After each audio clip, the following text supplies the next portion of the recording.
কি হয়েছে? কেউ আপনাকে কাঁদাচ্ছে, কষ্ট দিচ্ছে, অকারণে আঘাত দিচ্ছে? চিন্তা করবেন না, হতাশ হবেন না। এই বৃত্তাকার পৃথিবী ঘুরতে ঘুরতে তার ছুঁড়ে দেয়া পাথরটা একদিন স্বয়ং আল্লাহ তাআলা পাহাড় করে পাঠাবেন। সেদিন আপনি হাসবেন না, তবে হ্যাঁ, একটা স্বস্তির নিঃশ্বাস ফেলে আকাশের দিকে তাকাবেন। শান্তি দেওয়ার মালিক তো তিনি। তবে হ্যাঁ, যদি আপনি প্রতিশোধ নেন, তাহলে খুবই নশ্বর, ক্ষুদ্র হবে। আর বিশ্বাস করুন, যখন সৃষ্টিকর্তা আপনার হয়ে প্রতিশোধ নেবে না, পৃথিবীর সব থেকে বড় প্রতিশোধ হবে সেটা। অভিশাপ কাউকে দিতে হয় না, এটা দীর্ঘশ্বাস হয়ে ভেতর থেকে আসে।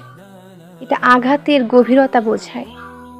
তাই ধৈর্য ধরুন, জীবনের সব কিছুতে সবর এবং শুকরিয়ার সাথে থাকুন। কখনো হতাশ হবেন না। আল্লাহ বলেন, মুমিন ব্যক্তির দীর্ঘশ্বাস হলো তাসবিহ, আর তার চিৎকার হলো তাহলিল।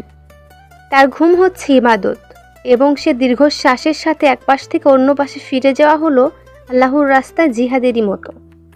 এই হাদিস থেকে বোঝা যায়, মুমিন যখন কষ্টে থাকে, এমনকি কোনো কিছু না বলেও যদি সে শুধু দীর্ঘশ্বাস ফেলে, সেটিও আল্লাহ তাআলার কাছে ইবাদত বলেই গৃহীত হয়।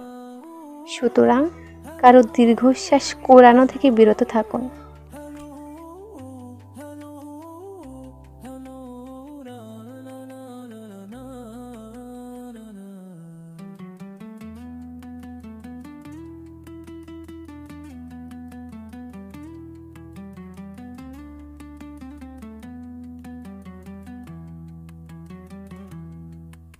No, no.